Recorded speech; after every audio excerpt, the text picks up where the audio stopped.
ಕುಕ್ಕರಹಳ್ಳಿ ಕೆರೆ ವಿಶೇಷ ಸರಣಿ ಕಾರ್ಯಕ್ರಮ. ಪ್ರಾಯೋಜಕರು centre for health information, Mysuru.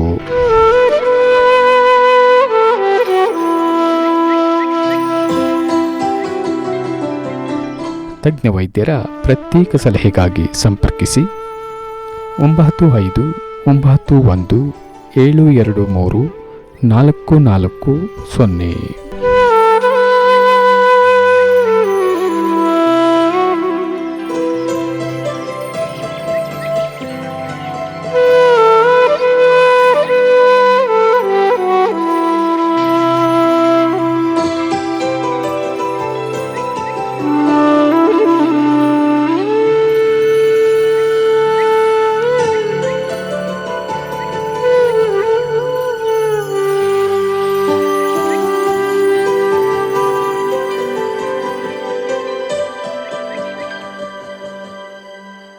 ಪ್ರೀತಿಯ JSS ರೇಡಿಯೋ 91.2 FM ಕೇಳುಗರಿಗೆಲ್ಲ ನಮಸ್ಕಾರ.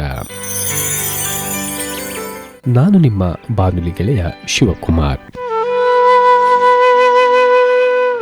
Centre for health information Mysuru ಇವರ ಪ್ರಾಯೋಜಕತ್ವದಲ್ಲಿ ಮೂಡಿಬರುತ್ತಿರುವ ಕುಕ್ಕರಹಳ್ಳಿ ಕೆರೆ ಕುರಿತ ವಿಶೇಷ ಸರಣಿ ಕಾರ್ಯಕ್ರಮಕ್ಕೆ ಆತ್ಮೀಯವಾದ ಸ್ವಾಗತ. ಶ್ರೋತೃಗಳೇ, ಈ ಸರಣಿ ಕಾರ್ಯಕ್ರಮದಲ್ಲಿ ಕುಕ್ಕರಹಳ್ಳಿ ಕೆರೆ ವಿಶೇಷತೆ ಕುರಿತು ಹಾಗೂ ಅಲ್ಲಿನ ಜೀವ ವೈವಿಧ್ಯತೆ ಕುರಿತು ನಾವು ಈಗಾಗಲೇ ಮಾತನಾಡಿದ್ದೀವಿ. ಮುಂದುವರಿದು ಈ ದಿನ ಕುಕ್ಕರಹಳ್ಳಿ ಕೆರೆಯ ಮುನ್ನೋಟ ಅಥವಾ ಇದನ್ನು ಅಭಿವೃದ್ಧಿಪಡಿಸಲು ಇರುವಂತಹ ಅವಕಾಶಗಳ ಕುರಿತು ನಾವು ಮಾತನಾಡಲಿದ್ದೀವಿ. ಈ ಕುರಿತು ಮಾತನಾಡಲಿಕ್ಕೆ ಇಂದು ನಮ್ಮ ಜೊತೆಗಿದ್ದಾರೆ ಮೈಸೂರಿನ ಜಲತಜ್ಞರಾದ ಶ್ರೀ UN ರವಿಕುಮಾರ್ ರವರು. ಬನ್ನಿ ಅವರನ್ನು ಕಾರ್ಯಕ್ರಮಕ್ಕೆ ಸ್ವಾಗತಿಸೋಣ. ಸರ್, ಕಾರ್ಯಕ್ರಮಕ್ಕೆ ಆತ್ಮೀಯವಾದ ಸ್ವಾಗತ. ನಮಸ್ಕಾರ. ಕಳೆದ ಸಂಚಿಕೆಯಲ್ಲಿ ತಮ್ಮ ಜೊತೆನೇ ನಾವು ಮಾತನಾಡಿದ್ವಿ. ಈ ಕುಕ್ಕರಹಳ್ಳಿ ಕೆರೆಯ ಹಿನ್ನೆಲೆ, ಇದರ ನಿರ್ಮಾಣದ ಕರ್ತೃ ಮತ್ತು ಇದು ಮೈಸೂರಿನ ಮೇಲೆ ಹೇಗೆ ಪ್ರಭಾವ ಬೀರ್ತು, ಅಂದಿನ ಪರಿಸರ ಮತ್ತು ಪ್ರಸ್ತುತ 100 ವರ್ಷಗಳ ನಂತರ ಅದರ ಪರಿಸ್ಥಿತಿ ಹೇಗಿದೆ ಮತ್ತು ಆ ಕೆರೆಯ ಮಾಲಿನ್ಯ ಕುರಿತು ಕೂಡ ನಾವು ಮಾತನಾಡಿದ್ವಿ. ಮುಂದುವರಿದು ಈ ಕೆರೆಯ ಅಭಿವೃದ್ಧಿ ಕುರಿತು, ಇದನ್ನು ಅಭಿವೃದ್ಧಿಪಡಿಸಲಿಕ್ಕೆ ಇರುವಂಥ ಅವಕಾಶಗಳ ಕುರಿತು ಈ ದಿನ ನಾವು ಮಾತನಾಡೋಣ ಸರ್. ಖಂಡಿತ.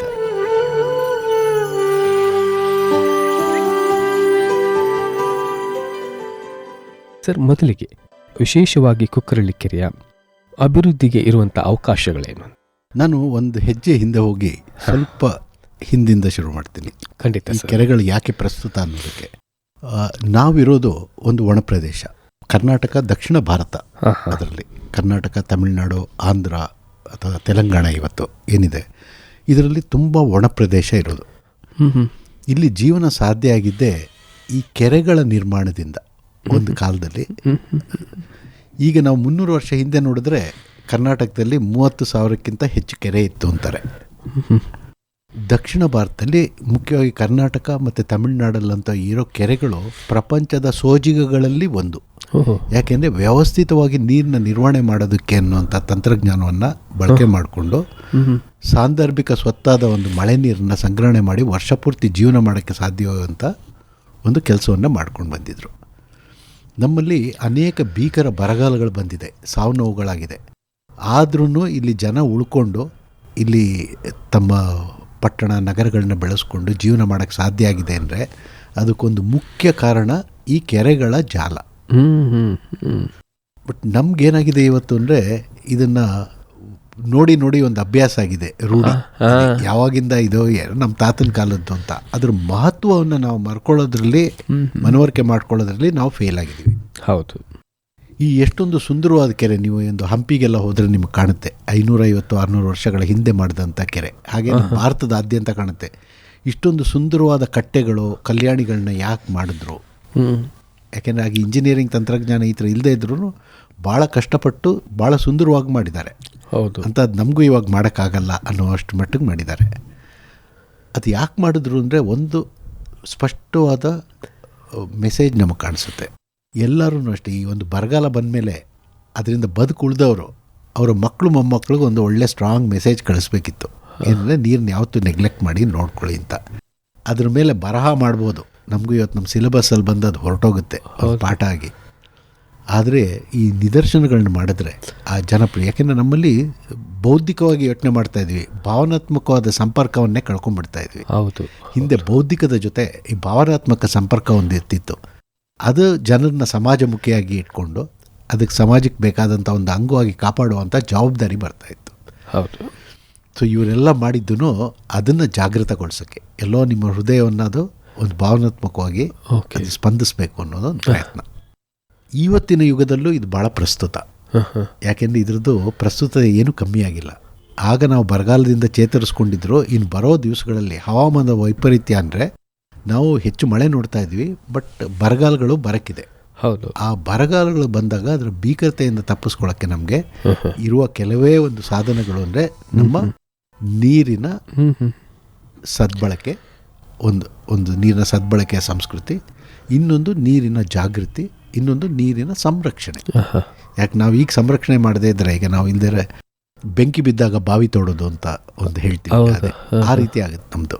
ನಾವು ನೀರನ್ನು ವ್ಯವಸ್ಥಿತವಾಗಿ ಇಟ್ಕೊಂಡಿದ್ರೆ ಬೆಂಕಿ ಬೀಳ್ದಂಗೆ ನೋಡ್ಕೊಳ್ಳೋದೇ ಅಥವಾ ನಿಯಂತ್ರಣ ಮಾಡೋದಕ್ಕಾಗುತ್ತೆ. ಹೌದು ಹೌದು. ಸೊ ಈ ಹವಾಮಾನ ವೈಪರೀತ್ಯದಲ್ಲಿ ನಮ್ಗೆ ಈಗಲೇ ಸುತ್ತಮುತ್ತ ನೋಡ್ತಾ ಇದ್ವಿ, ಅದು ಹಾಗೇ ಆಗುತ್ತೆ. ಮುಖ್ಯವಾಗಿ ನಾವು ದಕ್ಷಿಣ ಕರ್ನಾಟಕ ಭಾಗದಲ್ಲಿ ನಾವು ಅತಿ ಹೆಚ್ಚು ಒಣ ಪ್ರದೇಶ. ಕರ್ನಾಟಕದಲ್ಲಿ ಒಂದು ಸತ್ಯ ಅಂದರೆ ಅತಿ ಕಡಿಮೆ ಅಂತರ್ಜಲ ಇರುವಂಥ ರಾಜ್ಯಗಳಲ್ಲಿ ಒಂದು ಕರ್ನಾಟಕ. ಹೌದು. ಅತಿ ಹೆಚ್ಚು ಒಣ ಪ್ರದೇಶ ಇರುವಂಥ ಜಾಗ ಕರ್ನಾಟಕ. ನಮ್ಮ ದೇಶದಲ್ಲೇ ನಂಬರ್ 2 ಪ್ಲೇಸಲ್ಲಿ ಇದೆ, 2ನೇ ಸ್ಥಾನದಲ್ಲಿದ್ದೀವಿ ರಾಜಸ್ಥಾನ ಆದಮೇಲೆ. ಹಾಗಿದ್ರೆ ನಾವು ಬೇರೆ ಎಲ್ಲರಿಗಿಂತ ಜೋಪಾನ ಮಾಡಬೇಕಾಗಿರೋ ಸಂಸ್ಕೃತಿ ಆಗಬೇಕಿತ್ತು, ಬಟ್ ಆಗಿಲ್ಲ. ಯಾಕೆಂದರೆ ಇವತ್ತು ನೀರು ಯಾವತ್ತು ನಮಗೆ ನಲ್ಲಿ ನೀರು ಬರುತ್ತೋ ಅದನ್ನು ಮರೆತು ಕೂತಿದ್ದೀವಿ. ಸೊ ಅದಕ್ಕೆ ಜಾಗೃತಿ ಆಗಬೇಕು. ಆ ದೃಷ್ಟಿಯಲ್ಲಿ ನೋಡಿದಾಗ ನಮ್ಮ ಕೆರೆಗಳು ಎಷ್ಟು ಪ್ರಸ್ತುತ ಅಂತ ಗೊತ್ತಾಗುತ್ತೆ. ಒಂದು ಕಾಲದಲ್ಲಿ ನಮ್ಮ ಕುಕ್ಕರಳ್ಳಿ ಕೆರೆನೂ ಅಷ್ಟೇ, ಕುಡಿಲಿಕ್ಕೆ ನೀರು ಇರ್ಬೋದು, ಜಾನುವಾರುಗಳಿಗೆ, ಕೃಷಿಗೆಲ್ಲ ನೀರು ಕೊಡ್ತಾ ಇತ್ತು, ಕೈಗಾರಿಕೆಗಳಿಗೆ ನೀರು ಕೊಡ್ತಾ ಇತ್ತು. ಈಗ ಅದು ಬೇಕಾಗಿಲ್ಲ, ಯಾಕೆಂದರೆ ಬೇರೆ ಮೂಲಗಳಿಂದ ಬರ್ತಾ ಇದೆ. ಹಾಗಿದ್ರೆ ಇವತ್ತಿನ ಪ್ರಸ್ತುತತೆ ಏನು ಸ್ವಲ್ಪ ನೋಡೋಣ. ನಿಮಗೆ ಈ ಹವಾಮಾನ ವೈಪರೀತ್ಯದ ಪರಿಣಾಮಗಳಿದೆಯಲ್ಲ, ಅದನ್ನು ನಾವು ನಿರ್ವಹಣೆ ಮಾಡೋದಕ್ಕೆ ನಮಗೆ ಭಾಳ, ನಾವು ಕ್ಲೈಮೇಟ್ ರೆಸಿಲಿಯನ್ಸ್ ಅಂತೀವಿ, ಅಂದರೆ ನಮ್ಮ ಸಾಮರ್ಥ್ಯವನ್ನು ತಡೆಯುವಂಥ ಸಾಮರ್ಥ್ಯವನ್ನು ಬಲಪಡಿಸ್ಕೊಳ್ಳೋದು ಅಂತ. ಅದಕ್ಕೆ ಕೆರೆಗಳು ಭಾಳ ಮುಖ್ಯ. ಅಂತರ್ಜಲ ಪೂರೈಕೆ ಮಾಡೋದಕ್ಕೆ ಮತ್ತು ಅದಕ್ಕೆ ಬೇಕಾದಂಥ ಸೂಕ್ಷ್ಮ ವಾತಾವರಣ ಕಾಪಾಡೋದಕ್ಕೆ. Yes sir.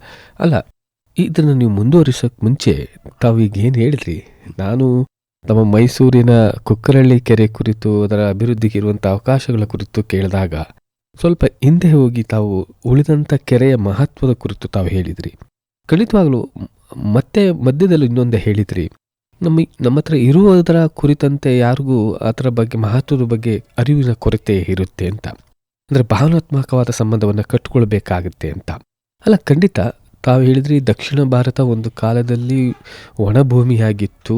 ಆ ಸಂದರ್ಭದಲ್ಲಿ ಕೆರೆಗಳ ಅವಶ್ಯಕತೆ ಇತ್ತು, ಕೆರೆಗಳನ್ನು ಕಟ್ಟಿದ್ವಿ. ಪ್ರಸ್ತುತ ಸ್ವಲ್ಪ ಅಭಿವೃದ್ಧಿ ಆಗಿದೆ, ಕೆರೆ ನೀರಿದೆ, ತೊಂದರೆ ಇಲ್ಲ. ಆದರೆ ಅದಕ್ಕಾಗಿಯೇ ಜನರಿಗೆ ಅದರ ಮಹತ್ವ ಗೊತ್ತಾಗ್ತಿಲ್ಲ ಅಂತ. ಅಂದರೆ ಈಗ ಆಲ್ರೆಡಿ ಸ್ವಲ್ಪ ನಮ್ಮ ಹತ್ರ ಇದೆಯಲ್ಲ, ನೀವು ಹೇಳಿದಂಗೆ ಇವತ್ತು ನಲ್ಲಿಯಲ್ಲೂ ನೀರು ಬರ್ತಿದೆಯಲ್ಲ, ಸೊ ಹಾಗಾಗಿ ಅದ್ರ ಬಗ್ಗೆ ಅರಿವಿಲ್ಲ. ಆದರೆ ಹೀಗೆ ನೀವು ಅದರ ಬಗ್ಗೆ, ಅದರ ಮಹತ್ವವನ್ನು ಅರ್ಥ ಮಾಡ್ಕೊಳ್ಳದೆ ಉದಾಸೀನತೆ ತೋರಿದರೆ ಮತ್ತೆ ಹಿಂದೆ ನಾವು ಏನು ನೋಡಿದ್ವಿ ಒಣಭೂಮಿಯನ್ನು, ಅದನ್ನು ನೋಡುವಂಥ ಸಂದರ್ಭಗಳು ಬಂದುಬಿಡುತ್ತೆ. ಹಾಗಾಗಿ ಮೈ ಮರಿಬೇಡಿ. ಈಗ ನಮಗೆಲ್ಲ ಇದೆ ಅನ್ನೋದನ್ನು ಮೈ ಮರೆತು ಇದನ್ನು ಉದಾಸೀನೆ ಮಾಡಬೇಡಿ. ಇದನ್ನು ಸೇಮ್ ಹೇಗಿದೆ ಹಾಗೆಯೇ ಸಂರಕ್ಷಿಸಿಕೊಂಡು ಹೋಗಿ ಮತ್ತು ವೃದ್ಧಿಸುವಂತೆ ಮಾಡಿದರೆ ಮುಂದೆ ಆಗ್ಬೋದಾದಂಥ ತೊಂದರೆಗಳಾಗಲಿ ಅಥವಾ ಹಿಂದೆ ನೋಡಿದಂಥ ತೊಂದರೆಗಳಾಗಲಿ ಮರುಕಳಿಸಬಾರ್ದು ಅನ್ನೋದನ್ನು ತಾವು ಹೇಳ್ತಾ ಇದ್ದೀರಿ ಸರ್. ಖಂಡಿತ ಸರ್, ಆ ಮಾತು ಪ್ರತಿಯೊಂದಕ್ಕೂ ಅನ್ವಯ ಆಗುತ್ತೆ. ಮನುಷ್ಯನಿಗೆ ತಮ್ಮಲ್ಲಿರುವಂಥ ಸಂಪತ್ತು ಬಗ್ಗೆ ಗೊತ್ತೇ ಆಗೋದಿಲ್ಲ. ಬೇರೆಯವ್ರ ಸಂಪತ್ತು ನೋಡಿದಾಗ್ಲೇ ಅವನಿಗೆ, ಬೇರೆಯವ್ರದ್ದು ನೋಡಿದಾಗ್ಲೇ ಆಕರ್ಷಣೆ ಆಗ್ತಾನೆ. ತನ್ನಲ್ಲೇ ಬೇಕಾದ ಸಂಪತ್ತಿದೆ, ಅದರ ಒಂದು ಗುರುತಿಸುವಿಕೆ ಆಗಲಿ ಅಥವಾ ಅನುಭವ ಆಗಲಿ, ಅದು ಮಹತ್ವ ಆಗಲಿ ಬಂದಿರೋದಿಲ್ಲ. ಸೊ ಖಂಡಿತ ತಾವು ಹೇಳುವಾಗ ಅದೇ ಅನಿಸುತ್ತೆ, ವೈಯಕ್ತಿಕವಾಗೂ ಅನ್ವಯ ಆಗುತ್ತೆ, ಸಾಮಾಜಿಕವಾಗೂ ಅನ್ವಯ ಆಗುತ್ತೆ ಸರ್. Yes sir. ನಾವೀಗ ನೀರಿನ ಜೋಪಾನ ಮಾಡೋದನ್ನು ನೀವು ಹೇಳಿದಾಗೆ ವೈಯಕ್ತಿಕ ಮಟ್ಟದಲ್ಲೂ ಮಾಡಬೇಕು, ಸಮುದಾಯದ ಮಟ್ಟದಲ್ಲೂ ಮಾಡಬೇಕು. ಹೌದು. ನಾವು ನೀರು ಸದ್ಬಳಕೆ ಮಾಡೋಕ್ಕೆ ಮಳೆ ನೀರು ಸಂಗ್ರಹಣೆ ಮಾಡೋದು, ಹೆಚ್ಚಿನ ನೀರನ್ನ ಇಂಗಿಸೋದು, ಬಳಕೆ ಮಾಡಿದ ನೀರನ್ನ ಪುನರ್ಬಳಕೆ ಮಾಡೋದು, ಇಂಥ ಕೆಲವು ಜಾಣತನಗಳನ್ನ ಮಾಡ್ತೀವಿ. ಬಟ್ ಅದು ಸಮುದಾಯದ ಮಟ್ಟದಲ್ಲಿ ಮಾಡಬೇಕು ಅಂದಾಗ ನಾವು ನೋಡಬೇಕು. ಈ ಕೆರೆಗಳೆಲ್ಲ ನಮ್ಗೆ ಸಮುದಾಯದ ಮಟ್ಟದಲ್ಲಿ ಮಾಡೋದಕ್ಕೆ ಒಳ್ಳೆ ಅವಕಾಶ. ಹೌದು, ನಮ್ಮ ಪೂರ್ವಜರು ಆಲ್ರೆಡಿ ಮಾಡಿಕೊಟ್ಟಿದ್ದಾರೆ ನಮಗೆ, ಅದನ್ನು ಮುಂದುವರಿಸ್ಕೊಂಡು ಹೋಗುವಂಥದ್ದು. ಮತ್ತು ಇನ್ನೊಂದು, ನಾವು ಪರಿಸರ ಅಂತ ಹೇಳಿದ್ರೆ ನಮಗೆ ಜೀವನದಲ್ಲಿ 2 ರೀತಿಯ ಶಿಕ್ಷಣ ಆಗಿರುತ್ತೆ. ಒಂದು ಶಾಲೆ ಕಾಲೇಜುಗಳಲ್ಲಿ ನಾವು ಒಂದು ಕಲಿತೀವಿ, ಇನ್ನೊಂದು ಜೀವನ ಶಿಕ್ಷಣ. ನಾವು ಆಡಿಕೊಂಡು ಪರಿಸರದ ಜೊತೆ ನಾವು ನಮ್ಮ ಜ್ಞಾನವನ್ನು ಬೆಳೆಸ್ಕೊಂಡಿರ್ತೀವಿ. ಬಟ್ ಈಗಿನ ತಲೆಮಾರಲ್ಲಿ ಒಂದಾಗ್ತಿದೆ ಅಂದರೆ, ಈ ಪ್ರಪಂಚದಲ್ಲಿ ಆಡಿಕೊಂಡು ಕಲಿಯುವಂಥ ಅವಕಾಶ ಭಾಳ ಕಡಿಮೆ ಆಗಿದೆ. ಪರಿಸರದ ಜೊತೆ ಸಂಪರ್ಕನೇ ಕಡಿಮೆ ಆಗಿದೆ. ಯಾಕೆಂದರೆ ನಗರ ಬೆಳೀತಾ ಇದ್ದಾಗೆ ಅದಕ್ಕೆ ಬೇಕಾದಂಥ ಒಂದು ವಾತಾವರಣ ಇರೋದಿಲ್ಲ, ಆದ್ದರಿಂದ ಅದಕ್ಕಿಂತ ದೂರ ಆಗ್ತಾ ಇದೆ. ಸೊ ನಾವೀಗ ಒಂದು ಜನ್ರೇಷನ್ ನೋಡ್ತೀವಿ, ಅದು ಸ್ವಲ್ಪ ಪರಿಸರದಿಂದ ದೂರ ಇದ್ದೇ ಬೆಳೆದಿದ್ದಾಗಿದೆ. ಸೊ ನಮಗೆ ಇದು ಎಂಥ ದುರಂತ ಅಂತ ಇನ್ನೂ ನಮ್ಗೆ ಗೊತ್ತಾಗ್ತಾ ಇಲ್ಲ. ಹೌದು, ಯಾಕೆಂದರೆ ಈ ಪ್ರಪಂಚದ ವ್ಯವಸ್ಥೆಗಳು ಹೇಗೆ ನಡೆಯುತ್ತೆ, ಜೀವದ ಸಂಪರ್ಕ ಜಾಲ ಹೇಗೆ ಅನ್ನೋದೆಲ್ಲ ನಮಗೆ ಯಾರೂ ಹೇಳಬೇಕಾಗಿರಲಿಲ್ಲ. ನಮಗೆ ಒಂದು ಸ್ವತಃ ಅನುಭವದಿಂದ ಬರ್ತಾ ಇತ್ತು. ಇವತ್ತು ಆ ಅನುಭವಕ್ಕೆ ಅವಕಾಶ ಭಾಳ ಕಡಿಮೆ ಆಗ್ತಾ ಹೋಗ್ತಾ ಇದೆ. ಎಲ್ಲ ಪಾಠದಿಂದ ಕಲಿಬೇಕಾಗಿರುವಂಥ ಪರಿಸ್ಥಿತಿ ಬಂದಿದೆ. ಸೊ ನಮ್ಗೆ ಈ ಪರಿಸರ ಎಷ್ಟು ಮುಖ್ಯ ಅಂದರೆ, ನಮ್ಗೆ ಈ ಕೆರೆಗಳು ನಮ್ಗೆ ನೀರು ಕೊಡೋದು ಮಾತ್ರ ಅಲ್ಲ, ಈ ಪರಿಸರದ ಮಹತ್ವವನ್ನು ಸಾರುವಂಥ ಕೆಲಸ ಸಹ ಮಾಡುತ್ತೆ. ನಾವಿವತ್ತೇನೋ ಮನುಷ್ಯ ಕೇಂದ್ರಿತ ಅಂತ ಹೇಳ್ತೀವಲ್ಲ, ಹಾಗೆ ಮನುಷ್ಯಂಗೆ ನೀರು ಬೇಕು, ಕೆರೆ ಇದೆ ಅಂತಲ್ಲ, ಮನುಷ್ಯಂಗೆ ಬೇಕಾದಂಥ ನೀರನ್ನು ಕೊಡುತ್ತೆ. ಮತ್ತು ಜೀವಜಾಲವನ್ನು ಕಾಪಾಡು, ಯಾಕೆಂದರೆ ಜೀವಜಾಲ ಮನುಷ್ಯರಿಗೆ ಭಾಳ ಮುಖ್ಯ ಅಲ್ಲ. ಅದು ಜೀವಜಲ ಅಂತ ಹೇಳಿರೋದು, ಆದರೆ ಮನುಷ್ಯನು ಜೀವ ಅಂತ ಹೇಳಿಲ್ಲ. ಎಲ್ಲ ಪ್ರಾಣಿ ಪಕ್ಷಿಗಳಿಗೂ ಜೀವಜಲ ಅದು ಅಂತ. ಜೀವಜಲ ಮತ್ತು ಜೀವಜಾಲ, ಅದಕ್ಕೆ ಬೇಕಾದಂಥ ವ್ಯವಸ್ಥೆಯನ್ನು ಅದು ಮಾಡುತ್ತೆ. ಹೌದು, ನಾವು ಅದನ್ನು ಯಾವತ್ತೂ ಮರಿಬಾರ್ದು. ಹಿಂದಿಗಿಂತ ಇವತ್ತು ಅದು ಪ್ರಸ್ತುತ. ಒಂದು ಮಗುಗೆ ಹೋದರೆ ಒಂದಕ್ಕೊಂದಿರುವಂಥ ಸಂಪರ್ಕ ಏನು, ಈ ಚಿಟ್ಟೆ ಯಾಕೆ ಬಂತು, ಈ ಏರೋಪ್ಲೇನ್ ಚಿಟ್ಟೆ ಇದೆ, ಇದು ಏನು ಮಾಡ್ತಾ ಇದೆ, ಯಾಕಿದೆ, ಇದಕ್ಕೂ ಬೇರೆದಕ್ಕೂ ಸಂಬಂಧ ಹೇಗೆ, ಈ ಆಹಾರದ ಸರಪಳಿಯಲ್ಲಿ ಅದು ಏನು ಮಾಡುತ್ತೆ ಅನ್ನೋದನ್ನು ಅವರು ಸ್ವಂತ ಅನುಭವದಿಂದ ಅರ್ಥ ಮಾಡ್ಕೊಳಕ್ಕಾಗುತ್ತೆ. ಆ ಸಂಪರ್ಕಗಳು, ಜೀವನದ ಜಾಲ ಏನು ಅನ್ನೋದು ಅರ್ಥ ಆಗುತ್ತೆ. ಅದು ಈ ಕೆರೆಗಳ ಜೀವಜಾಲ ರಕ್ಷಣೆ ಮಾಡೋದು ಅದಕ್ಕೆ ಭಾಳ ಮುಖ್ಯ. ನಮಗೆ ಅದೊಂದು ಕಲಿಕಾ ಕೇಂದ್ರ. ಎಸ್ ಸರ್, ಖಂಡಿತ ಸರ್. ಹಾಗಾಗಿ ತಾವು ಹೇಳ್ತಿದ್ರಿ, ಕೇವಲ ಕುಕ್ರಳ್ಳಿ ಕೆರೆ ಅಲ್ಲ, ಇಡೀ ರಾಜ್ಯ ರಾಷ್ಟ್ರದಲ್ಲಿ ಈ ಕೆರೆಗಳ ಮಹತ್ವ ಅಷ್ಟೇ ಇದೆ. ಹಾಗಾಗಿ ಪ್ರತಿಯೊಂದು ಕೆರೆಯನ್ನು ಸಂರಕ್ಷಣೆ ಮಾಡೋದ್ರ ಮೂಲಕ ಕೇವಲ ಮನುಷ್ಯನಿಗಷ್ಟಲ್ಲ, ಇಡೀ ಜೀವರಾಶಿಗೆ ಸಹಾಯ ಆಗುತ್ತೆ. ಸೊ ಒಂದು ಸೈಕಲ್ ಇದು. ಮತ್ತು ಮನುಷ್ಯರಿಗೆ ಇದು ಭಾಳ ಮುಖ್ಯವಾದ ಪರಿಸರ ಶಿಕ್ಷಣ. ಹೌದು. ಈಗ ನಮ್ಮ ತಲೆಮಾರು ಗ್ರಾಮೀಣ ಪ್ರದೇಶದ್ದು ಕಾಡು ಗೀಡು ಎಲ್ಲ ನೋಡಿ ಬೆಳೆದಿರ್ತೀವಿ, ಆದರೆ ಈಗಿನ ತಲೆಮಾರು ಅದರಿಂದ ವಂಚಿತರಾಗ್ತಾ ಇದೆ.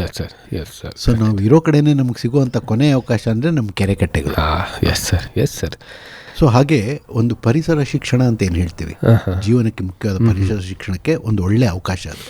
ಸೊ ಅದನ್ನು ಬರೀ ಎಂಟರ್ಟೈನ್ಮೆಂಟ್ ಅಂದರೆ ಬರೀ ಮನರಂಜನೆಗೆ ಅಂತ ಸೀಮಿತ ಮಾಡದೆ, ಇದೊಂದು ಪ್ರಕೃತಿಯ ಕೊನೆ ಕಿಟಕಿ, ನಮ್ಮ ನಗರೀಕರಣದ ವ್ಯವಸ್ಥೆಯಲ್ಲಿರುವಂಥ ಕಿಟಕಿ ಅಂತ ನೋಡಿದ್ರೆ ನಮ್ಗೆ ಈ ಶಿಕ್ಷಣದ ಒಂದು ಮಹತ್ವವನ್ನು ನಾವು ಪಡೆದುಕೊಳ್ಳೋಕ್ಕಾಗುತ್ತೆ. ಖಂಡಿತ ಸರ್. ಎರಡನೇದು, ಇವತ್ತು ನಗರೀಕರಣದಲ್ಲಿ ನೀರಿನ ಓಟ ಜಾಸ್ತಿ ಆಗ್ತಾ ಇದೆ. ನೀರು ಇಂಗೋದು ಕಮ್ಮಿಯಾಗಿ, ಯಾಕೆಂದರೆ ಎಲ್ಲ ಸರ್ಫೇಸನ್ನು ನಾವು ಸಿಮೆಂಟ್ ಹಾಕ್ತಾ ಬಂದಾಗೆ. ಇದರಿಂದ 2 ಪರಿಣಾಮಗಳಿದೆ. ಒಂದು, ಅಂತರ್ಜಲ ಕುಂಠಿತ ಆಗುತ್ತೆ, ಅದಕ್ಕೆ ಸಾಕಷ್ಟು ಮರುಪೂರಣ ಮಾಡದೇ ಇರೋದ್ರಿಂದ. ಎರಡನೇದು, ಪ್ರವಾಹದ ಹಾವಳಿ ಜಾಸ್ತಿ ಆಗ್ತಾ ಬರುತ್ತೆ. ನೀವೇ ನೋಡ್ತಾ ಇದ್ದೀರ, ಒಂದು ಜೋರಾಗಿ ಮಳೆ ಬಂದರೆ ಎಲ್ಲ ಕಡೆ ಪ್ರವಾಹ. ಇದು ಬರೀ ಬೆಂಗಳೂರು ಆಗಿ ಮೈಸೂರು ಅಂತಲ್ಲ, ನಮ್ಮ ನಗರೀಕರಣದ ಒಂದು ಲಕ್ಷಣ. ಎಲ್ಲ ನಗರಗಳಲ್ಲೂ ಆಗಕ್ಕಿದೆ ಇದು. ಇದ್ರ ಪ್ರಕೋಪ ಕಮ್ಮಿ ಮಾಡೋಕ್ಕೆ ಒಂದು ಸಾಧನ ಅಂದರೆ ಕೆರೆಗಳು. ಅದೊಂದು ಇನ್ಶೂರೆನ್ಸ್ ಇದ್ದಂಗೆ. ಆ ನೀರನ್ನ ತಡೆ ಹಿಡಿದು ಇಂಗಕ್ಕೆ ನಿಧಾನವಾಗಿ ಹೊರಗಡೆ ಹೋಗೋದಕ್ಕೆ ಅವಕಾಶ ಮಾಡಿಕೊಡುತ್ತೆ. ಸೊ ಪ್ರವಾಹದ ಹಾವಳಿ ತಪ್ಪಿಸೋದಕ್ಕೂ ನಮ್ಮ ಕೆರೆಗಳು ಇವತ್ತು ಭಾಳ ಮುಖ್ಯ. ಈ ಕುಕ್ರಳ್ಳಿ ಕೆರೆ ನೋಡಿ, ಕುಕ್ರಳ್ಳಿ ಕೆರೆ ಮತ್ತು ಅದಕ್ಕೆ ಸಂಪರ್ಕ ಜಾಲ ಇದ್ದಂಥ ಏನು ಪೂರ್ಣಯ್ಯ ನಾಲೆ ಇತ್ತು, ಈಗ ಪೂರ್ಣಯ್ಯ ನಾಲೆ ಹೋದ್ಮೇಲೆ ಮೈಸೂರಿನ ಕೆಲವು ಭಾಗಗಳಲ್ಲಿ ಪ್ರವಾಹದ ಹಾವಳಿ ಹೆಚ್ಚಾಗಿದೆ. ಹೌದು, ನಮಗೆ ಅಲ್ಲೇ ಗಂಗೋತ್ರಿ ಲೇಔಟ್ ಅಂತ ಇದೆ, ಆ ಕಡೆ ಹೋದರೆ ಜನತಾ ನಗರ್ ಅಂತಿದೆ. ಅಲ್ಲಿ ಜೋರು ಮಳೆ ಬಂದರೆ ಇವತ್ತು ಪ್ರವಾಹದ ಪರಿಸ್ಥಿತಿ ಉಂಟಾಗುತ್ತೆ, ಹಾನಿಯಾಗುತ್ತೆ ಅಲ್ಲಿ. ಅದೇ ನಮಗೇನಾದ್ರು ಪೂರ್ಣಯ್ಯ ನಾಲೆ ಸುಸ್ಥಿತಿಲಿ ಇದ್ದಿದ್ರೆ ಆ ಪ್ರವಾಹ ಬರ್ತಾನೆ ಇರಲ್ಲ, ಆ ನೀರೆಲ್ಲ ಕೆರೆಗೆ ಹೋಗ್ತಾ ಇತ್ತು, ಇಲ್ಲಿಗೆ ಹರ್ಕೊಂಡು ಬರೋದಕ್ಕಿಂತ ಬದಲು. ಸೊ ಹಾಗಾಗಿ ಈಗಲೂ ಸಹ ರಾಜಕಾಲುವೆಗಳನ್ನ ಸುಸ್ಥಿತಿಲಿ ಇಟ್ಕೊಂಡ್ರೆ ನಮಗೆ ಪ್ರವಾಹದ ಹಾವಳಿ ಸುಮಾರು ಕಮ್ಮಿ ಆಗುತ್ತೆ ಮತ್ತು ನೀರಿನ ಹರಿವನ್ನು ಮೇಲೆ ನಿಯಂತ್ರಣ ಸಿಗುತ್ತೆ ನಮಗೆ. ಹೌದು. ಸೊ ಇದು ಒಂದು ಭಾಳ ಮುಖ್ಯವಾದ ವಿಷಯ ಇವತ್ತು. ಅಲ್ಲ, ಖಂಡಿತ ನೀವು ಹೇಳುವಾಗೆ ಹೇಗೆ ನಾವು ಜನರು ಪ್ರಯಾಣ ಮಾಡಲಿಕ್ಕೆ ಅಥವಾ ಹೋಗಿ ಬರಲಿಕ್ಕೆ ಒಳ್ಳೆ ರಸ್ತೆ ಮಾಡ್ಕೊಳ್ತೀವೋ, ಹಾಗೆಯೇ ಈ ಥರ ಮಳೆಗಳು ಬಂದಾಗ ಆ ಮಳೆ ಬಿದ್ದ ನೀರು ಎಲ್ಲಿಗೆ ಹೋಗ್ಬೇಕು ಅನ್ನೋ ಒಂದು ದಾರಿಯನ್ನು ತೋರಿಸ್ಲಿಲ್ಲ ಅಥವಾ ಅದು ಸೇಕರಣೆ ಮಾಡೋಕ್ಕೆ ಅವಕಾಶ ಕೊಡಲಿಲ್ಲ ಅಂದರೆ ಇಲ್ಲಾಂದ್ರೆ ಅಲ್ಲರದು ಪ್ರವಾಹ ಉಂಟಾಗುತ್ತೆ. ಸೊ ಹಾಗಾಗಿ ಪ್ರವಾಹ ಬಂದ ಮೇಲೆ ಕೊಚ್ಚಿ ಹೋದ ಮೇಲೆ ಆಲೋಚನೆ ಮಾಡೋ ಬದಲಾಗಿ ಅದರ ದಾರಿ ಅದಕ್ಕೆ ಬಿಟ್ಟು ಅದಕ್ಕೆ ಅವಕಾಶಗಳನ್ನು ಕಲ್ಪಿಸಬೇಕು. ನೀರು ಶೇಖರಣೆ ಆಗಲಿಕ್ಕೆ ಅಥವಾ ಹಿಂಗಲಿಕ್ಕೆ ಈ ಕೆರೆಗಳಿಗೆ ಹೆಚ್ಚು ಹೆಚ್ಚು ಅವಕಾಶಗಳನ್ನು ಕೊಡಬೇಕು. ಈಗ ಆಲ್ರೆಡಿ ಹಿರಿಯರು ಮಾಡಿದರೆ ಅದನ್ನು ಉಳಿಸ್ಕೊಂಡು ಬೆಳೆಸ್ಕೊಂಡು ಹೋಗಬೇಕು ಅನ್ನೋದನ್ನು ತಾವು ಹೇಳ್ತಾ ಇದ್ದೀರಿ.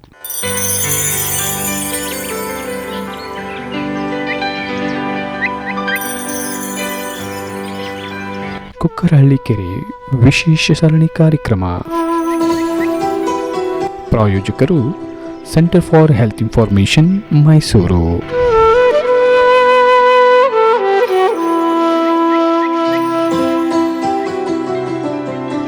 ತಜ್ಞ ವೈದ್ಯರ ಪ್ರತ್ಯೇಕ ಸಲಹೆಗಾಗಿ ಸಂಪರ್ಕಿಸಿ 9517234440.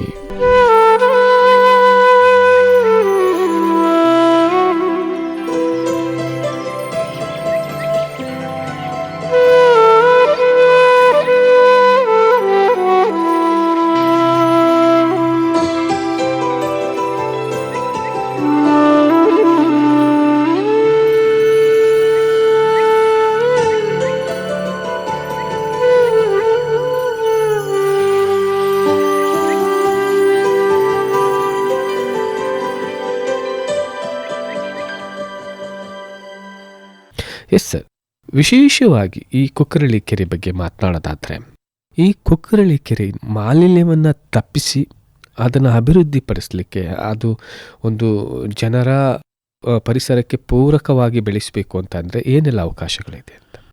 ಈ ಚರಂಡಿ ನೀರು ಬರ್ತಾ ಇದ್ದಿದ್ದನ್ನು ತಿರುಗಿಸುವಂಥ ಕೆಲಸ ಆಗ್ತಾ ಇದೆ. ಈಗಲೂ ಸಹ ಇನ್ನೂ ಒಂದು ಹೆಜ್ಜೆ ಮುಂದೆ ಹೋಗಿ ಹೆಚ್ಚಿಂದು ತಿರುಗಿಸೋಕ್ಕಾಯಿತು. ಬಟ್ ಒಳ್ಳೆ ನೀರು ಎಲ್ಲಿಂದ ಬರುತ್ತೆ, ಶುದ್ಧವಾದ ನೀರು ಎಲ್ಲಿಂದ ಬರುತ್ತೆ ಅನ್ನೋದು ಒಂದು ಸಮಸ್ಯೆ ಆಗುತ್ತೆ. ಯಾಕೆಂದರೆ ಇದಕ್ಕೆ ಹೆಚ್ಚುವರಿ ನೀರು ಬರ್ತಾ ಇದ್ದಿದ್ದೆ ಪೂರ್ಣೆಯ ನಾಲೆಯಿಂದ. ಈಗ ನಾಲೆ ಇಲ್ಲದೆ ಇದ್ದರೆ ಇದಕ್ಕೆ ನೀರು ಬರಲ್ಲ ಅಂತ. ನಾವೊಂದು ಅಧ್ಯಯನ ಮಾಡಿದ್ರಲ್ಲಿ ಈ ಜಲಾನಯನ ಪ್ರದೇಶದಲ್ಲಿ ನಮ್ಗೆ ಕೆಲವು ಮಾಹಿತಿಗಳು ಕಂಡು ಬಂದಿದೆ. ಅಂದರೆ 25 ಕಿಲೋಮೀಟರ್ ಇದ್ದಿದ್ದ ನಾಲೆ ಮಧ್ಯೆ ಒಂದು 7 ಕಿಲೋಮೀಟರು ನಗರೀಕರಣದ ಭರದಲ್ಲಿ ಮುಚ್ಚಿ ಹೋಗಿದೆ, ಸಂಪೂರ್ಣವಾಗಿ ಮುಚ್ಚಿ ಹೋಗಿ ಅದರ ಮೇಲೆ ವಸತಿಗಳ ನಿರ್ಮಾಣ ಆಗಿದೆ. ಆ ಕೊನೆ 5.25 ಕಿಲೋಮೀಟರ್ ಏನಿದೆ ಅದರಲ್ಲಿ ಇಂಥದ್ದು ಹೆಚ್ಚಾಗಿಲ್ಲ, ಭಾಳ ಅಪರೂಪ. ಇನ್ನು ನಾಲೆ ಜಾಗ ಹಾಗೆ ಉಳ್ಕೊಂಡಿದೆ. ಇದಕ್ಕೆ ಪುನರ್ಜೀವನ ಕೊಟ್ಟರೆ ಕುಕ್ಕರಳ್ಳಿ ಕೆರೆಗೆ ಬೇಕಾದಷ್ಟು ಶುದ್ಧವಾದ ನೀರು ಅಲ್ಲಿಂದಾನೇ ಬರುತ್ತೆ. ಯಾಕೆಂದರೆ ಕುಕ್ಕರಳ್ಳಿ ಇನ್ಯಾವುದಕ್ಕೂ ಸಪ್ಲೈ ಮಾಡಬೇಕಾಗಿಲ್ಲ. ತಾನು ಜೀವಂತವಾಗಿರಬೇಕಾದಂಥ ನೀರು ಏನಿದೆ ಅದು ಈ ನಾಲೆಯ ಭಾಗದಿಂದ ಬರುತ್ತೆ. ಇನ್ನೊಂದು, ನಾವು ನಾಲೆ ಎಲ್ಲಿ ಶುರುವಾಗುತ್ತೆ ಅಲ್ಲಿಂದ 9 ಕಿಲೋಮೀಟರ್ ಉದ್ದದ ನಾಲೆ ಪ್ರದೇಶ ಇನ್ನೂ ಇದೆ, ಜೀವಂತವಾಗಿದೆ. ಇದಕ್ಕೇನಾದ್ರು ಜೀವ ಕೊಟ್ಟರೆ ನಮಗಿದು ನಾಲೆಯಾಗಿ ಬಳಕೆ ಆಗಬೇಕಾಗಿಲ್ಲ. ನಾಲೆ ಅಂದರೆ ಅಲ್ಲಿಂದ ಇಲ್ಲಿಗೆ ನೀರು ತರಕ್ಕಲ್ಲ.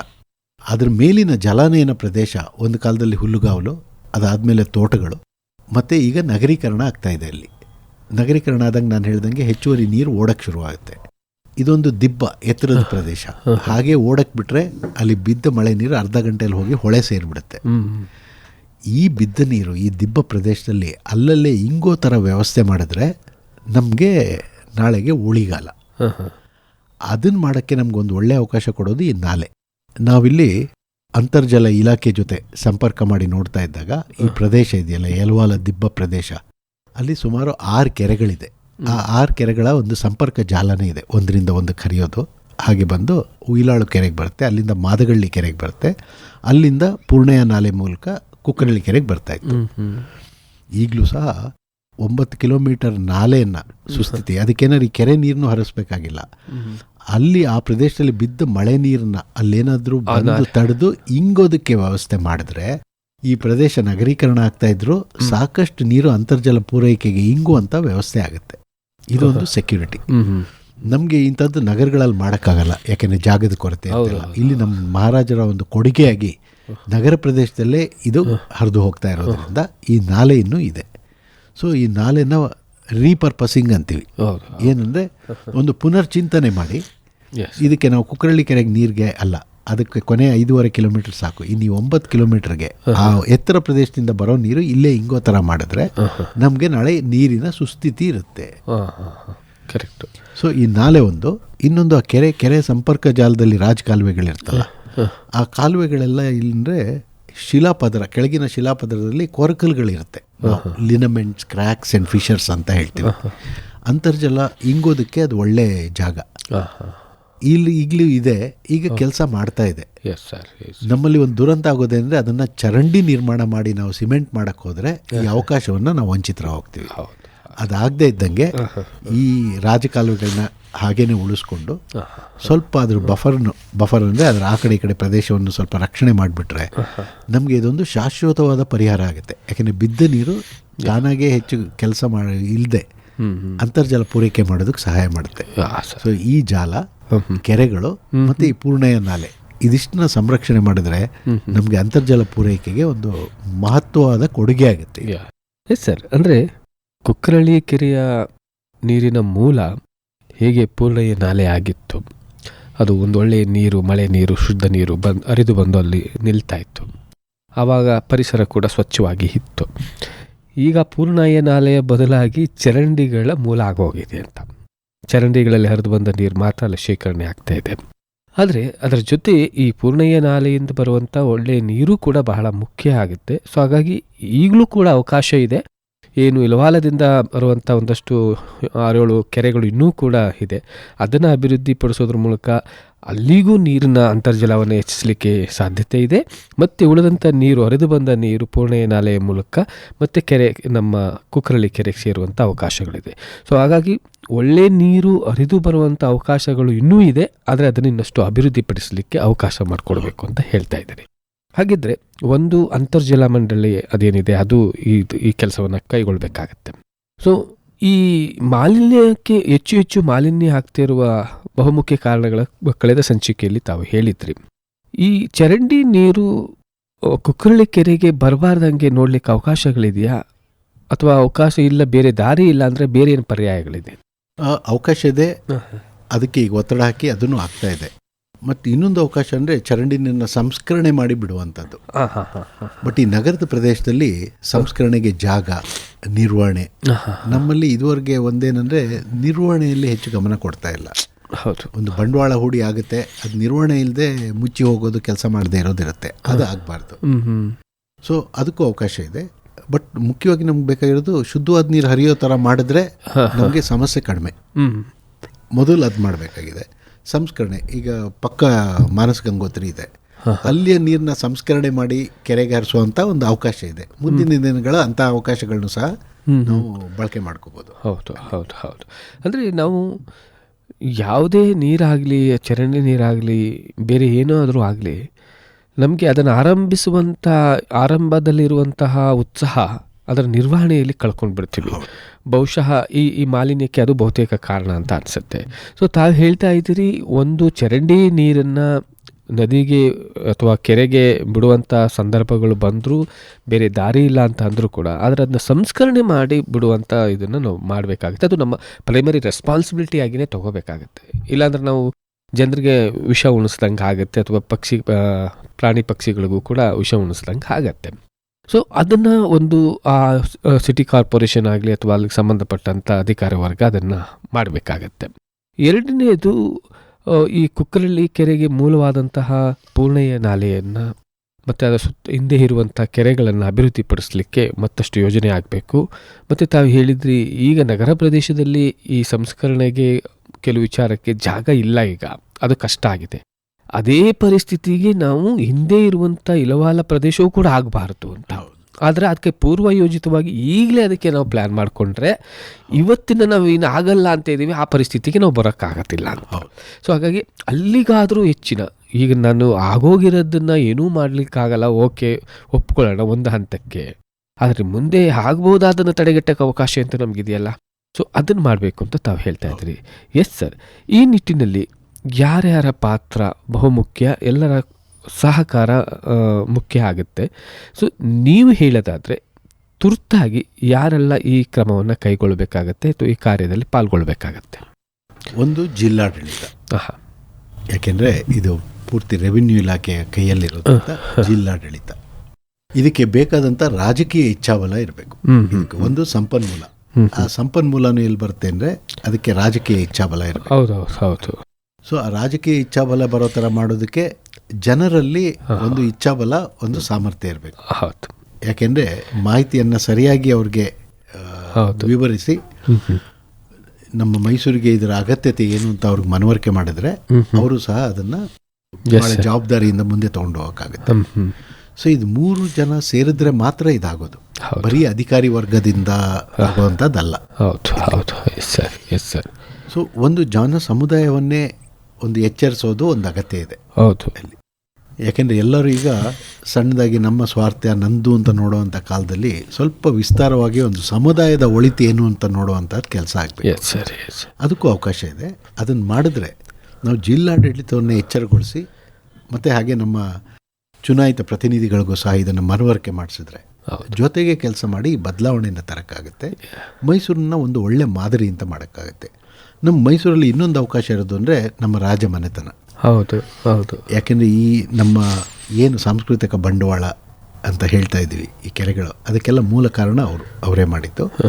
ಈಗಲೂ ಸಹ ಅವ್ರಿಗೆ ಆ ಕಳಕಳಿ ಇದೆ. ಮತ್ತು ಅವರ ಪ್ರತಿಷ್ಠೆ ಇಂಥದ್ದು ಏನಿದೆ ಅದನ್ನು ಅಥವಾ ವರ್ಚಸ್ಸು ಅದನ್ನು ಬಳಕೆ ಮಾಡಿ ಜನಕ್ಕೆ ಇದನ್ನು ಮನವರಿಕೆ ಮಾಡಿಸುವಂಥದ್ದಕ್ಕೂ ಅವಕಾಶ ಇದೆ. ಅದನ್ನು ಅವರು ಪ್ರಯತ್ನ ಮಾಡ್ತಾ ಇದ್ದಾರೆ. ಸೊ ನಮ್ಗೆ ಅದೊಂದು ಬಳುವಳಿ ಇದ್ದ ಹಾಗೆ, ಹಳೆಯ ಬಳುವಳಿ ಅಲ್ಲದೆ ಈಗಲೂ ಸಹ ನಮಗೆ ಅದೊಂದು ಕೊಡುಗೆ ಆಗಿರುತ್ತೆ. ಅದನ್ನು ಸಹ ನಾವು ಬಳಕೆ ಮಾಡೋದಕ್ಕೆ ಪ್ರಯತ್ನ ಮಾಡಬೇಕು. S sir, yes sir. ಅಲ್ಲ, ಖಂಡಿತ ತಾವು ಹೇಳಿದ್ದು ಜಿಲ್ಲಾಡಳಿತ ಮತ್ತು ರಾಜಕೀಯ ಇಚ್ಛಾಶಕ್ತಿ ಎರಡು ಬಹಳ ಪ್ರಮುಖವಾದ ಪ್ರಬಲವಾದದ್ದು. ಅದರ ಜೊತೆ ಜನಸಾಮಾನ್ಯರ ಭಾಗವಹಿಸಿಕೆ ಕೂಡ ಭಾಳ ಮುಖ್ಯ. ಖಂಡಿತ ಜಿಲ್ಲಾಡಳಿತ ಅಂದಾಗ ನನಗೆ ನೆನಪಾಗೋದು ಅಂದರೆ ಈಗ ಆಲ್ರೆಡಿ ಅದು ಅಭಿವೃದ್ಧಿ ಆಗ್ತಿರುವಂಥ ಏರಿಯಾಗಳು, ಈ ಇಲ್ವಾಲ ಏರಿಯಾಗಳು ಅವೆಲ್ಲವು. ಸೊ ಜಿಲ್ಲಾಡಳಿತಕ್ಕೆ ಸಾಕಷ್ಟು ವಿಚಾರಗಳು ಬರುತ್ತೆ, ಪ್ರಪೋಸಲ್ಸ್ ಬರುತ್ತೆ. ಅದೊಂದು ಲೇಔಟ್ ಆಗಬೇಕು ಅಥವಾ ಏನು ಸೈಟ್ ಆಗಬೇಕು, ಇದೆಲ್ಲ ಕನ್ವರ್ಷನ್ ಆಗಬೇಕು, ಇವೆಲ್ಲ ಬರ್ತಿರುತ್ತೆ. ಆ ಸಂದರ್ಭದಲ್ಲಿ ಇಂತಹ ಕೆರೆಗಳ ಜಾಗ ಅಥವಾ ಕಾಲುವೆ ಜಾಗ ಬಹಳ ಗಮನದಲ್ಲಿ ಇಟ್ಕೊಂಡು ಅದಕ್ಕೆ ಅಪ್ರೂವಲ್ ಕೊಡದ ಹಾಗೆ ಅದನ್ನು ಒಂದು ಕೆರೆಗೋ ಅಥವಾ ಅದರ ಕಾಲುವೆಗೋ ಮೀಸಲಾಗಿ ಇಡಬೇಕು ಅನ್ನೋದು ಬಹಳ ಮನಸ್ಸಲ್ಲಿ ಇರಬೇಕಾಗತ್ತೆ ಅಂತ ಅನ್ಸುತ್ತೆ. ಸರಿಯಾಗಿ ಹೇಳಿದ್ರಿ. ನಮ್ಮ ನಗರಾಭಿವೃದ್ಧಿ ಪ್ರಾಧಿಕಾರದಲ್ಲಿ ಒಂದು ಯೋಜನಾ ಶಾಖೆ ಅಂತ ಇರುತ್ತೆ. ಅದು ಮುಂದಿನ 10 ವರ್ಷ 20 ವರ್ಷದಲ್ಲಿ ಇದು ಹೇಗಿರಬೇಕು ಅನ್ನೋದಕ್ಕೆ ಒಂದು ನೀಲಿ ನಕ್ಷೆಯನ್ನು ತಯಾರು ಮಾಡುತ್ತೆ. ಹೌದು ಹೌದು. ಸೊ ಅದರಲ್ಲಿ ಇವುಗಳೆಲ್ಲ ನಾವು ಸೇರಿಸಿದ್ರೆ ಅದು ಆಗೋದಕ್ಕೆ ಸಾಧ್ಯ, ಇಲ್ಲದಿದ್ರೆ ಆಗೋದಕ್ಕೆ ಸಾಧ್ಯ ಇಲ್ಲ. ನಿಮ್ಗೆ ಉದಾಹರಣೆ ಕೊಡ್ತೀನಿ.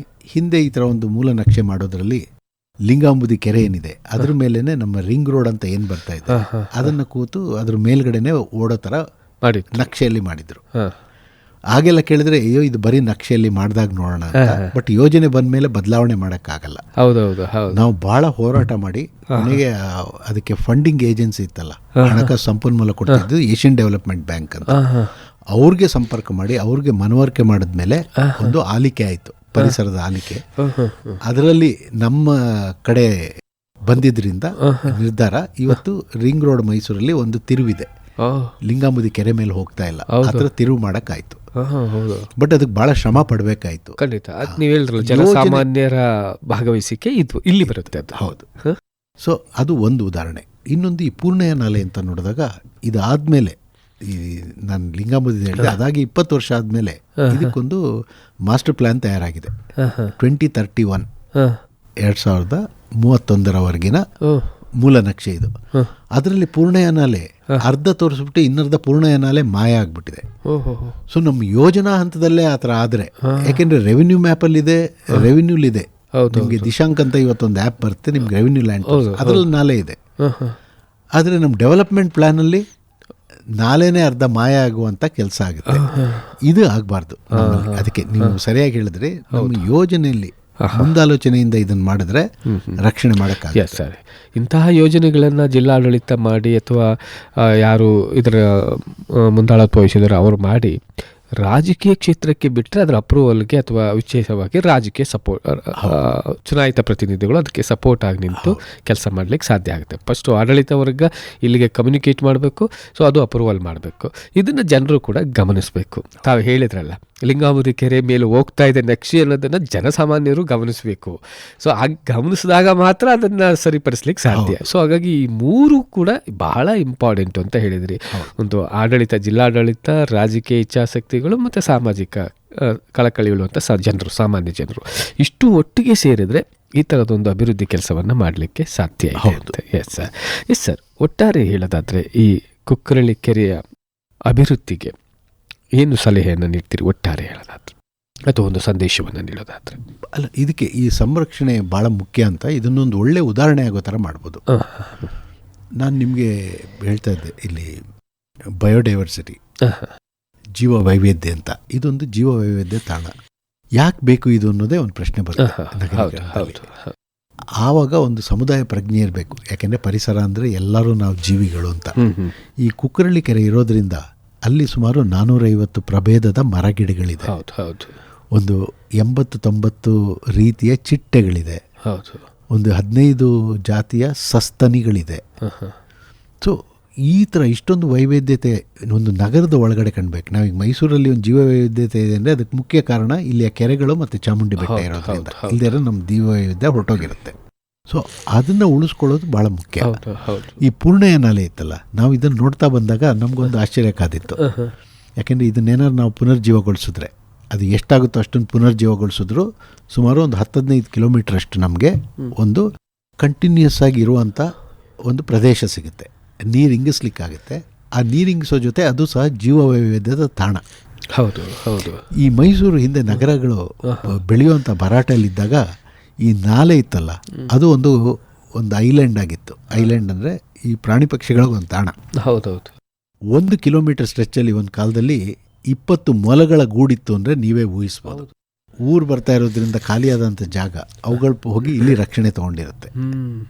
ಸೊ ಹಾಗೆ ಒಂದು ಜೀವಜಾಲ ಸಹ ಸೃಷ್ಟಿಯಾಗೋದಕ್ಕೆ ಒಂದು ಅವಕಾಶ ಆಗುತ್ತೆ. ಇದು ನಮಗೆ ಪೂರ್ಣಯ್ಯ ನಾಲೆ ಮಹತ್ವ ಇವತ್ತು ಹಾಗೇನೆ. ನೀರನ್ನು ತರೋದು, ನೀರನ್ನು ಇಂಗಿಸೋದು, ಜೊತೆಗೆ ಒಂದು ಜೀವಕ್ಕೆ ತಾಣ ಆಗಿರುತ್ತೆ. ಸೊ ಜನರ ರೋಲ್ ಇದರಲ್ಲಿ ಇದ್ದೇ ಇದೆ. ಆ ಪ್ರಯತ್ನಗಳು ನಡೆದಿದೆ. ಆ ಥರ ಇರೋದ್ರಿಂದ ಮೈಸೂರಲ್ಲಿ ಇವತ್ತಿನ್ನು ಕೆರೆಗಳನ್ನ ನಾವೊಂದು ಜೀವಂತವಾಗಿ ಇಡೋಕ್ಕಾಗಿದೆ. ಮತ್ತು ಕೆರೆಗಳನ್ನು ಸಹ ತೊಟ್ಟಿಗಳಾಗಿ ಬದಲಾಗದೇ ಇದ್ದಂಗೆ, ನಾವು ಬೆಂಗಳೂರು ಭಾಳ ಆಗಿರೋದು ಅದೇನೆ, ತೊಟ್ಟಿಗಳಾಗಿದೆ ಕೆರೆ ಹೋಗಿ. ಸೊ ಕೆರೆಗಳನ್ನ ಕೆರೆಗಳಾಗಿ ಉಳಿಸ್ಕೊಳ್ಳೋಕ್ಕೆ ಇವತ್ತು ಸಾಧ್ಯ ಆಗಿದೆ. ಮತ್ತು ಇದರಿಂದ ಸಾಕಷ್ಟು ಜ್ಞಾನವರ್ಧನೆಯಾಗಿ ಸುಮಾರು ನ್ಯಾಚುರಲಿಸ್ಟ್, ಪರಿಸರ ಪ್ರೇಮಿಗಳ ಸಂಖ್ಯೆ ಮೈಸೂರಲ್ಲಿ ಜಾಸ್ತಿ ಇದೆ ಅನ್ಬೋದು. ಯಾಕೆಂದರೆ ಇದ್ರ ಜೊತೆ ಬೆಳೆದಿರೋದ್ರಿಂದ ಅವ್ರಿಗೆ ಆ ಜ್ಞಾನವೂ ಇದೆ, ಇದನ್ನು ಕಾಪಾಡಬೇಕು ಅನ್ನೋ ಕಾಳಜಿ ಸಹ ಇದೆ. ನಾವು ಇದನ್ನು ಇವತ್ತು ಮುಂದೆ ತಗೊಂಡೋಗಿ ನಮ್ಮ ರಾಜಕೀಯ ವ್ಯಕ್ತಿಗಳಿಗೆ, ನಮ್ಮ ಚುನಾಯಿತ ಪ್ರತಿನಿಧಿಗಳಿಗೂ ಸಹ ಮನವರಿಕೆ ಮಾಡಿಸೋದು, ಜೊತೆಗೆ ನಾವು ನಮ್ಮ ಜಿಲ್ಲಾಡಳಿತಕ್ಕೂ ಸಹ ಮನವರಿಕೆ ಮಾಡಿಸಿ ಜೊತೆ ಸೇರಿ ಕೆಲಸ ಮಾಡೋ ಥರ ಮಾಡೋಕ್ಕಾಗುತ್ತೆ. ಇವತ್ತು ನಮಗೆ ಮೈಸೂರು ವಿಶ್ವವಿದ್ಯಾನಿಲಯ ಸಹ ಇದರಲ್ಲಿ ಕೈ ಜೋಡಿಸ್ಲಿಕ್ಕೆ ಒಪ್ಪಿಗೆ ಕೊಟ್ಟಿದೆ. ಅವರು ಸಹ ಸಹಕಾರ ನೀಡ್ತಾ ಇದ್ದಾರೆ. ಜಿಲ್ಲಾಡಳಿತ ಜೊತೆ ಸೇರಿ ಮಾಡಿದ್ರೆ ನಾವು ಇದನ್ನು ಒಳ್ಳೆ ನಿದರ್ಶನ ಮಾಡ್ತೀವಿ ಅನ್ನೋದ್ರಲ್ಲಿ ನಮಗೆ ಸಂಶಯ ಇಲ್ಲ. ಎಸ್ ಸರ್, ಖಂಡಿತ ಸರ್, ಒಂದೊಳ್ಳೆ ಸಂದೇಶವನ್ನು ಕೊಟ್ಟಿದ್ದೀರಿ. ತಮಗಿರುವಂಥ ಅನುಭವದಲ್ಲಿ ಕೆರೆಗಳ ಮಹತ್ವ ಏನು, ವಿಶೇಷವಾಗಿ ನಮ್ಮ ಕುಕ್ಕರಳ್ಳಿ ಕೆರೆಯ ಮಹತ್ವ, ಅದು ಬೆಳೆದು ಬಂದ ದಾರಿ ಮತ್ತು ಪ್ರಸ್ತುತತೆ, ಮತ್ತು ಇನ್ನು ಮುಂದೆ ಕೂಡ ಅದನ್ನು ಸಂರಕ್ಷಿಸಿಕೊಂಡು ಅದರ ಜೀವ ವೈವಿಧ್ಯತೆಯನ್ನು ಕಾಪಾಡಿಕೊಂಡು ಹೋಗೋದ್ರಲ್ಲಿ ಜಿಲ್ಲಾಡಳಿತ, ರಾಜಕೀಯ ಇಚ್ಛಾಶಕ್ತಿ ಮತ್ತು ಜನಸಾಮಾನ್ಯರ ಪಾತ್ರ ಕುರಿತು ತಾವು ಬಹಳ ಅದ್ಭುತವಾಗಿ ನಮ್ಮ ಜೊತೆ ಹಂಚಿಕೊಂಡಿದ್ರಿ ಸರ್. ಕಾರ್ಯಕ್ರಮದಲ್ಲಿ ಭಾಗಿಯಾಗಿದ್ದಕ್ಕಾಗಿ, ತಮ್ಮ ಎಲ್ಲ ಅನುಭವಗಳ ಹಂಚಿಕೆಗಾಗಿ ನಮ್ಮ ಕೇಳುಗರ ಪರವಾಗಿ ಹೃತ್ಪೂರ್ವಕ ಧನ್ಯವಾದಗಳು. ನಮಸ್ಕಾರ. ಶ್ರೋತೃಗಳೇ, ಇಷ್ಟೊತ್ತು ತಾವು ಕೇಳ್ತಾ ಇದ್ರಿ centre for health information Mysuru ಇವರ ಪ್ರಾಯೋಜಕತ್ವದಲ್ಲಿ ಮೂಡಿಬಂದಂತಹ ಕುಕ್ಕರಳ್ಳಿ ಕೆರೆಯ ವಿಶೇಷ ಸರಣಿ ಕಾರ್ಯಕ್ರಮದಲ್ಲಿ ಕುಕ್ಕರಳ್ಳಿ ಕೆರೆಯ ಮುನ್ನೋಟ ಅಥವಾ ಅದರ ಅಭಿವೃದ್ಧಿಪಡಿಸಲಿರುವಂಥ ಅವಕಾಶಗಳ ಕುರಿತು ನಾವು ಮಾತನಾಡ್ತಾ ಇದ್ವಿ. ಇಷ್ಟೊತ್ತು ನಮ್ಮ ಜೊತೆ ಮಾತನಾಡಿದವರು ಮೈಸೂರಿನ ಜಲತಜ್ಞರಾದ ಶ್ರೀ UN ರವಿಕುಮಾರ್ ಅವರು. ಇದು ಇವತ್ತಿನ ಕಾರ್ಯಕ್ರಮ. ಮತ್ತೊಂದು ಕಾರ್ಯಕ್ರಮ ಜೊತೆ ತಮ್ಮನ್ನು ಭೇಟಿಯಾಗ್ತೀನಿ. ಅಲ್ಲಿವರೆಗೂ ನಮಸ್ಕಾರ.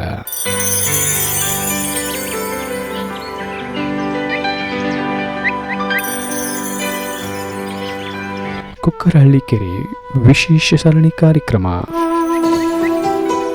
ಪ್ರಾಯೋಜಕರು centre for health information Mysuru.